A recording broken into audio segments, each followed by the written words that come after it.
Till Jesus Comes Again 21. Bendiciones hermanos y hermanas de habla hispana, soy Diana Canadi, saludos desde San Luis, Missouri. Es una alegría para mí hablarles lo que dice la Biblia acerca de los últimos tiempos. Espero que esta lección sea de inspiración y motivación para su vida, a fin de que usted como hijo de Dios, madure espiritualmente y sea de bendición en su casa, su iglesia y comunidad. Oremos. Padre del cielo, te pido humildemente en el nombre de Jesús, que toques con tu Espíritu Santo el corazón de mis oyentes, y que ellos puedan prepararse y mantenerse firmes en estos tiempos duros y difíciles del fin. Amén. Hasta que Jesús regrese.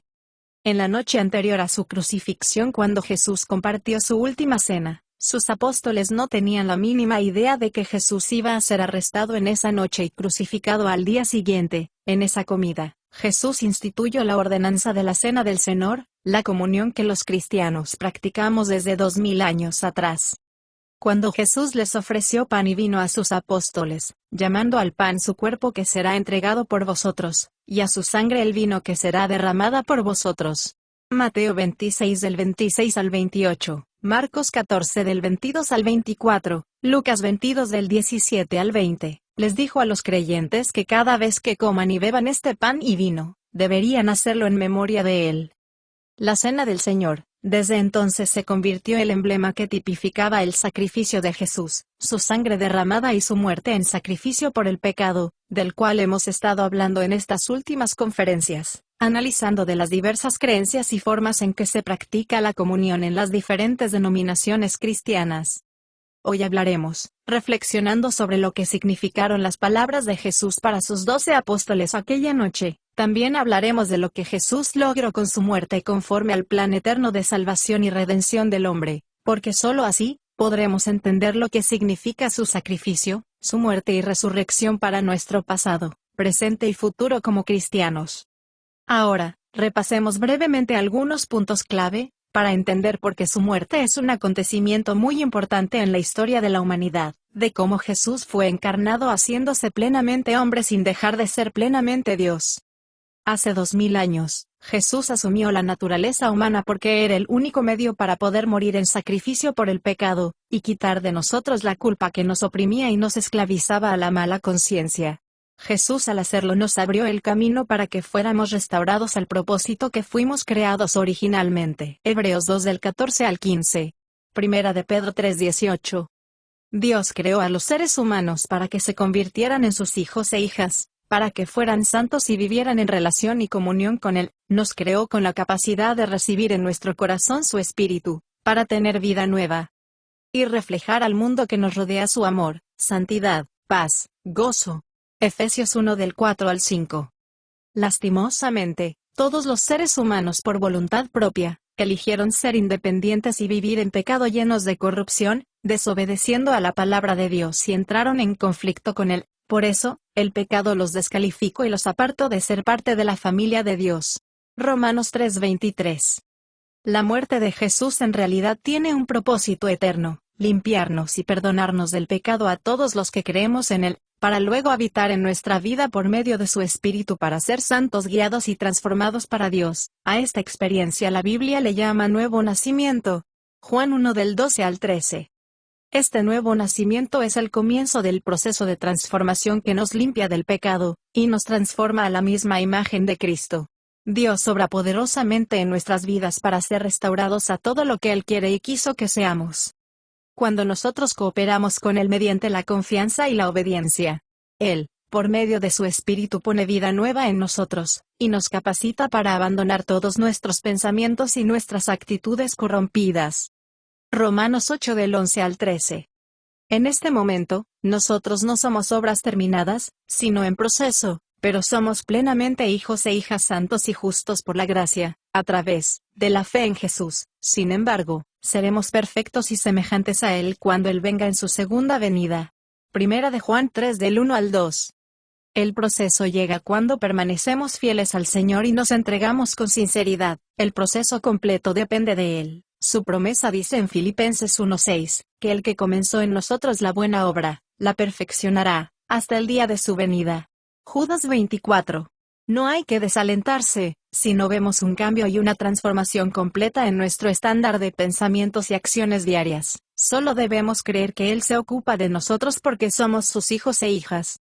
Cuando pecamos, Dios se compadece de nosotros. La Biblia dice que Él es fiel y justo para limpiarnos de toda injusticia por el sacrificio de Jesús en la cruz. Primera de Juan 1:9. Primera de Juan 2 del 1 al 2. Ahora tenemos que entender que la muerte sacrificial de Jesús afecta tanto a nuestro pasado como a nuestro presente y nuestro futuro, que nuestro pasado está perdonado y olvidado, por su abundante gracia que fue derramada en nosotros que somos sus hijos e hijas de Dios, porque ahora somos santos e irreprensibles a sus ojos, y más que eso, ahora no estamos solos, su Espíritu vive en nosotros para ayudarnos mientras caminamos en este mundo creciendo en él.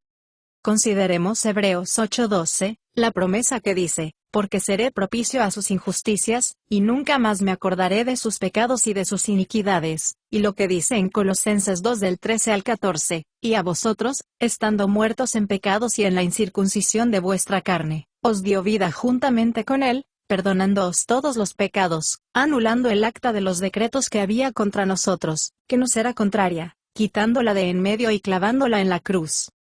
Ahora en Colosenses 1 del 20 al 22, dice, y por medio de él reconciliar consigo todas las cosas, así las que están en la tierra como las que están en los cielos, haciendo la paz mediante la sangre de su cruz, y a vosotros también, que erais en otro tiempo extraños y enemigos en vuestra mente, haciendo malas obras, ahora os ha reconciliado en su cuerpo de carne, por medio de la muerte, para presentaros santos y sin mancha e irreprensibles delante de él. En Filipenses 2:13, dice, porque Dios es el que en vosotros produce así el querer como el hacer, por su buena voluntad. En Primera de Pedro 3:18, dice, porque también Cristo padeció una sola vez por los pecados, el justo por los injustos, para llevarnos a Dios, siendo a la verdad muerto en la carne, pero vivificado en espíritu. En Efesios 3:12, dice, en quien tenemos seguridad y acceso con confianza por medio de la fe en Él, así que, las dificultades de la vida, combinadas con nuestras propias deficiencias, pensamientos y emociones, pueden y hacen cuestionar la veracidad de cada una de las afirmaciones anteriores sobre nuestro pasado y presente. Nuestras ideas deben cambiar en absoluto y nosotros debemos pensar como Dios piensa. Para enfrentar estos desafíos, debemos recordar lo que Jesús hizo por nosotros y por qué, usando el emblema de la Santa Cena que significa comunión, visible delante del mundo, exaltando lo que Jesús hizo en la cruz por nosotros, si queremos ser exitosos en nuestra vida cristiana.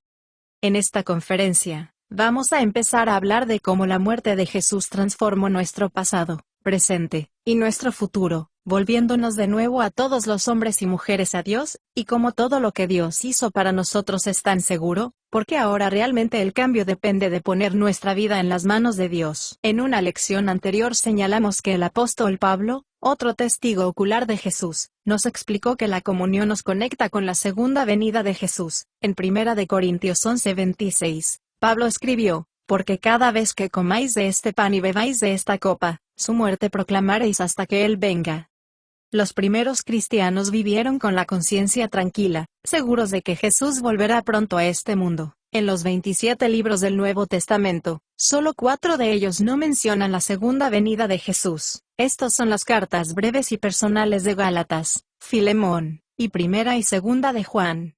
El primer mensaje que hizo Jesús a los primeros cristianos, hablando de su regreso al cielo, fue, en Hechos 1 del 9 al 11, y habiendo dicho esto, mientras ellos lo miraban, fue levantado, una nube lo ocultó de su vista, mientras ellos miraban al cielo mientras él se iba, he aquí que 2 hombres se pusieron junto a ellos vestidos con túnicas blancas y dijeron, hombres de Galilea, ¿por qué estáis mirando al cielo?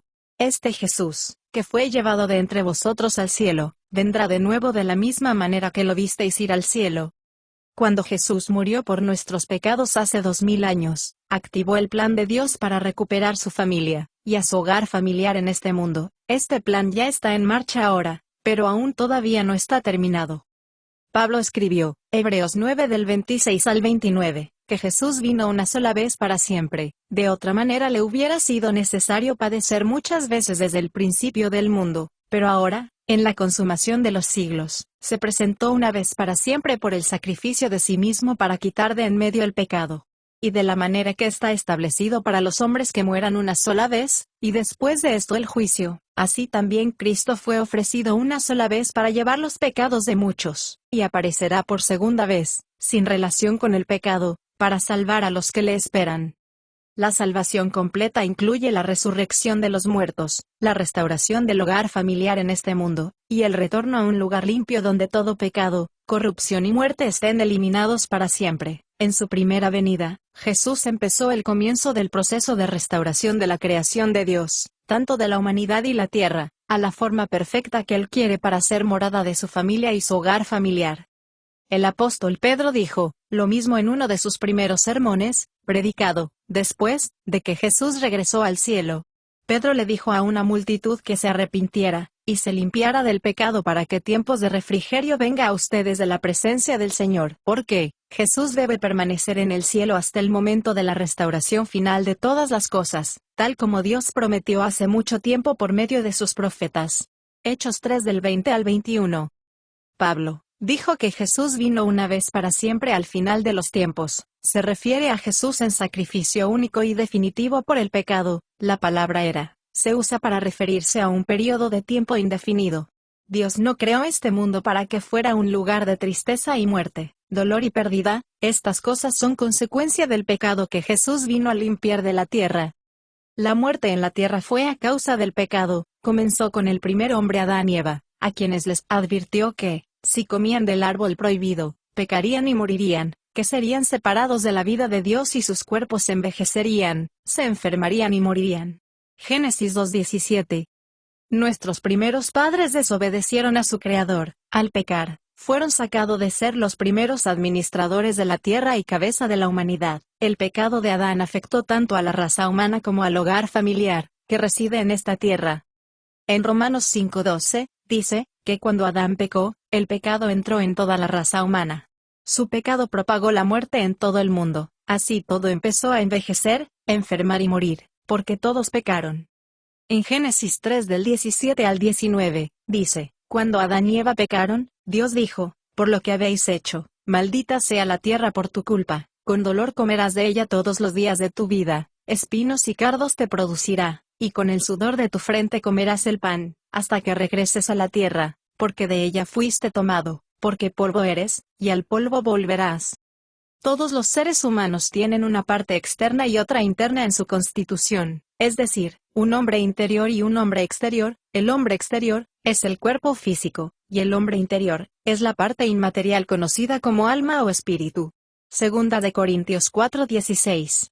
Al morir, la parte interna y externa se separan, el cuerpo vuelve al polvo y la parte interna, la parte inmaterial, nosotros y nuestro cuerpo pasa a otra dimensión, a la morada de Dios en el cielo, o a la separación de Dios conocido como el infierno. Esta condición temporal está relacionada con la segunda venida de Jesús, y la resurrección de los muertos. La resurrección de los muertos es la reunificación de lo interno y lo externo. Aquí el hombre que se separó al morir, resucitará cuando su cuerpo sea glorificado, hecho inmortal e incorruptible, que no está sujeto a la enfermedad, la vejez ni la muerte. Esta es la salvación plena. En 1 de Corintios 15 del 20 al 21, dice, la verdad es que Cristo ha resucitado de entre los muertos. Él ha resucitado, se ha convertido en el primero, en la primicia de una gran cosecha de aquellos que resucitarán a la vida, porque, así como la muerte entró en el mundo a través de un hombre, Adán, ahora la resurrección de la muerte comenzó a través de otro hombre, Cristo. En Romanos 8:23, dice, que aun nosotros, los cristianos, aunque tenemos el Espíritu Santo dentro de nosotros como un anticipo de la gloria futura, gemimos por ser liberado del dolor y el sufrimiento, y también, aguardamos ansiosamente ese día en que Dios nos concederá todos nuestros derechos como hijos suyos, incluyendo los nuevos cuerpos que nos ha prometido. En Filipenses 3 del 20 al 21, dice, mas nuestra ciudadanía está en los cielos, de donde también esperamos al Salvador, al Señor Jesucristo, el cual transformará el cuerpo de la humillación nuestra, para que sea semejante al cuerpo de la gloria suya, por el poder con el cual puede también sujetar a sí mismo todas las cosas. Dios no creó a los seres humanos para vivir en un mundo espiritual e inmaterial, Él nos hizo para vivir en un mundo físico y material. Esta tierra es el hogar que Él creó para sí mismo y su familia. Isaías 45:18. Con relación a la segunda venida de Jesús, y su hogar familiar, este mundo será liberado de la esclavitud de la corrupción y la muerte, y restaurado para ser un hogar eterno y digno para Dios y su familia. Dios es relacional, Él nos creó para tener una relación con Él. La Biblia comienza y termina con Dios en la tierra con su familia. Antes del pecado, Dios caminó con Adán y Eva en el hermoso hogar que les dio, el jardín del Edén. Génesis 2:3. Pero, cuando Jesús regrese, todos los creyentes serán reunidos con Él nuevamente, y la tierra será convertida en un paraíso otra vez. La tierra renovada y restaurada se llamará cielos nuevos y tierra nueva. La palabra griega que se traduce como nuevo es kainos, significa nuevo en calidad y superior en carácter. No es algo que nunca antes había existido, sino una tierra familiar, reconocible y admirada por su transformación. Juan el apóstol tuvo esta visión centrada en el plan eterno de salvación y redención, que lo escribió y lo registró en el libro del Apocalipsis. En Apocalipsis 21 del 2 al 3, dice, y yo Juan vi la santa ciudad, la nueva Jerusalén, descender del cielo, de Dios, dispuesta como una esposa ataviada para su marido. Y oí una gran voz del cielo que decía, he aquí el tabernáculo de Dios con los hombres, y Él morará con ellos, y ellos serán su pueblo, y Dios mismo estará con ellos como su Dios. En Apocalipsis 21 del 4 al 5, dice, enjugará Dios toda lágrima de los ojos de ellos, y ya no habrá muerte, ni habrá más llanto, ni clamor, ni dolor, porque las primeras cosas pasaron. Y el que estaba sentado en el trono dijo, he aquí, yo hago nuevas todas las cosas. Y me dijo, escribe, porque estas palabras son fieles y verdaderas. Pablo escribió en Romanos 8 del 21 al 22, lo siguiente, porque también la creación misma será libertada de la esclavitud de corrupción, a la libertad gloriosa de los hijos de Dios. Porque sabemos que toda la creación gime a una, y aún está con dolores de parto hasta ahora. Pablo en Colosenses 1 del 18 al 20, dice, y Él es la cabeza del cuerpo que es la Iglesia, Él que es el principio, el primogénito de entre los muertos, para que en todo tenga la preeminencia, por cuanto agradó al Padre que en Él habitase toda plenitud, y por medio de Él reconciliar consigo todas las cosas, así las que están en la tierra como las que están en los cielos, haciendo la paz mediante la sangre de su cruz. Hablaremos más de este tema en la semana que viene, pero antes de concluir esta conferencia, consideremos la idea de que Jesús estará regresando para traer la salvación completa, para concluir el plan de Dios de recuperar a su familia y el hogar familiar. Sin el sacrificio de Jesús en su primera venida, nosotros no tendríamos parte en esta salvación completa, pero debido a que su cuerpo fue quebrantado y su sangre derramada, tenemos parte con Él y esperamos la promesa de la redención completa que nos atraerá en su segunda venida, el cual es el tiempo en que se cumplirá la esperanza eterna que tanto esperamos. Por eso, tenemos que vivir con la certeza de que Jesús regresará pronto para completar el plan de salvación y redención, sin perder la esperanza en medio de este mundo de tanta incertidumbre, dañado por el pecado, viviendo una vida agradable a los ojos de Dios. En Tito 2 del 11 al 13, dice, porque la gracia de Dios se ha manifestado para salvación a todos los hombres, enseñándonos que, renunciando a la impiedad y a los deseos mundanos, vivamos en este siglo sobria, justa y piadosamente, aguardando la esperanza bienaventurada y la manifestación gloriosa de nuestro gran Dios y Salvador Jesucristo. En Primera de Juan 3 del 2 al 3, dice, amados, ahora somos hijos de Dios, y aún no se ha manifestado lo que hemos de ser, pero sabemos que cuando Él se manifieste, seremos semejantes a Él, porque le veremos tal como Él es. Y todo aquel que tiene esta esperanza en Él, se purifica a sí mismo, así como Él es puro. La Biblia deja claro que antes del regreso de Jesús, al final de esta era, las dificultades aumentarán terriblemente en este mundo. El apóstol Pablo escribió en 2 de Timoteo 3:1, también debes saber esto, que en los postreros días vendrán tiempos peligrosos. Jesús mismo dijo en Lucas 21:28, que los hombres desfallecerán de miedo ante las cosas que vendrán sobre la tierra, que cuando estas cosas comiencen a suceder, miren hacia arriba y levanten sus cabezas, porque vuestra redención y salvación completa se acerca. La palabra griega traducida que se usa para mirar hacia arriba, es una palabra figurada que significa estar eufórico, animado y optimista, sabiendo que la salvación completa está por llegar, Sentirnos eufóricos es estar llenos de alegría de saber que Cristo vive en pronto, a pesar del caos y la incertidumbre que nos rodea en este mundo. Gracias al sacrificio de Jesús tenemos un futuro glorioso con esperanza que va más allá de esta vida. Saber esto y ser consciente de su venida nos ayuda a afrontar y soportar el sufrimiento, y con confianza afrontar los desafíos, recordando y apropiándose de todas las promesas que Jesús dijo, y las cosas que Él hizo y seguirá haciendo por nosotros. Seguiremos la próxima semana. Bendiciones. Diana.